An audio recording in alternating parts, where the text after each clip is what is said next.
అందరికీ నమస్కారం అండి. మరి ఆంధ్రప్రదేశ్లో స్మార్ట్ రేషన్ కార్డులు అనేవి పంపిణీ అవుతున్నాయి. ఈ న్యూస్ అందరికీ తెలిసిందే కదా. ఇప్పటికే స్మార్ట్ న్యూ రేషన్ కార్డులు అనేవి రేషన్ డిపోల ద్వారా ప్రజలకైతే అందిస్తున్నారు. అయితే ఈ రేషన్ కార్డుకు సంబంధించి ఇంకొక ఇంపార్టెంట్ న్యూస్ అండి.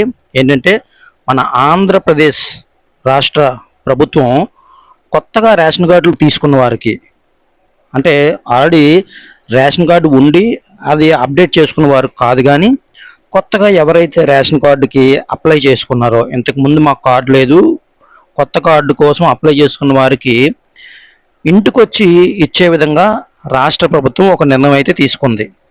సో ఎవరైతే కొత్త రేషన్ కార్డు అప్లై చేసుకున్నారో వాళ్ళకి ఇంటికి వచ్చే ఆ స్మార్ట్ క్యూఆర్ కోడ్ కలిగిన రేషన్ కార్డు ఇచ్చే విధంగా ఆ ప్రక్రియ చేయాలని రాష్ట్ర ప్రభుత్వం అయితే నిర్ణయించింది.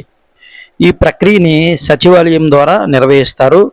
సచివాలయ సిబ్బంది ఈ స్మార్ట్ క్యూఆర్ కోడ్ కలిగిన రేషన్ కార్డుని కొత్తగా అప్లై చేసుకున్న వారికి ఇంటికి వచ్చి ఇస్తారు.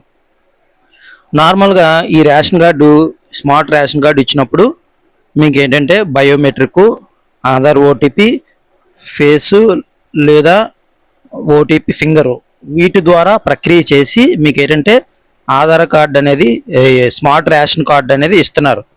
సో ఆల్రెడీ మీరు ఏంటంటే తీసుకుంటున్నారు. అయితే చాలామందికి తెలియదు కదా.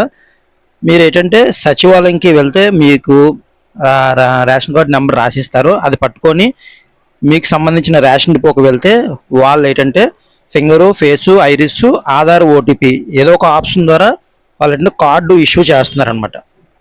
అయితే ఇప్పుడు ఈ న్యూస్ నేను దేనికి చెప్తున్నానంటే, కొత్త రేషన్ కార్డులు కొత్తగా తీసుకునే వారికి ఏంటంటే ఈ QR code smart ration card ఇంటికి వచ్చి పంపిణీ చేస్తారు. ఇది మెయిన్ న్యూస్ అనమాట.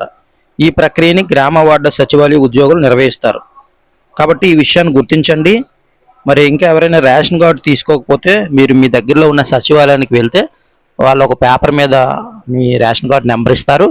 అది పట్టుకొని మీరు మీ రేషన్ డిపోకి వెళ్తే మీ రేషన్ డిపోలో ఓటీపీ ద్వారా లేదంటే ఫేసు, ఐరిస్, ఫింగరు ఏదో ఒక ప్రక్రియ ద్వారా వాళ్ళు చేసి మీ కొత్త స్మార్ట్ రేషన్ కార్డు అయితే మీకు ఇస్తారు. కాబట్టి ఇంకెవరైతే తీసుకోలేదో మీరు వెళ్ళి మీ రేషన్ కార్డు తీసుకోండి. అయితే ఇప్పుడు నేను చెప్పేది ఏంటంటే, ముఖ్యంగా కొత్తగా, అంటే ఇప్పటి వరకు మాకు రేషన్ కార్డు లేదు, కొత్తగా రేషన్ కార్డు పెట్టుకున్నాం, మాకు ఇంకా రాలేదు అన్నవారికి సచివాలయ సిబ్బంది ద్వారా ఇంటింటికి వచ్చి ఆ స్మార్ట్ రేషన్ కార్డు అయితే పంపిణీ చేయాలని ఆంధ్రప్రదేశ్ ప్రభుత్వం అయితే నిర్ణయం తీసుకుంది. ఇది నిజంగా గుడ్ న్యూస్ అని చెప్పొచ్చు. ఫ్రెండ్స్, మరి ఈ వీడియో మీకు నచ్చినట్టయితే లైక్ చేయండి. మరిన్ని అప్డేట్స్ కోసం మన ఛానల్ని సబ్స్క్రైబ్ చేసుకోండి. Thank you.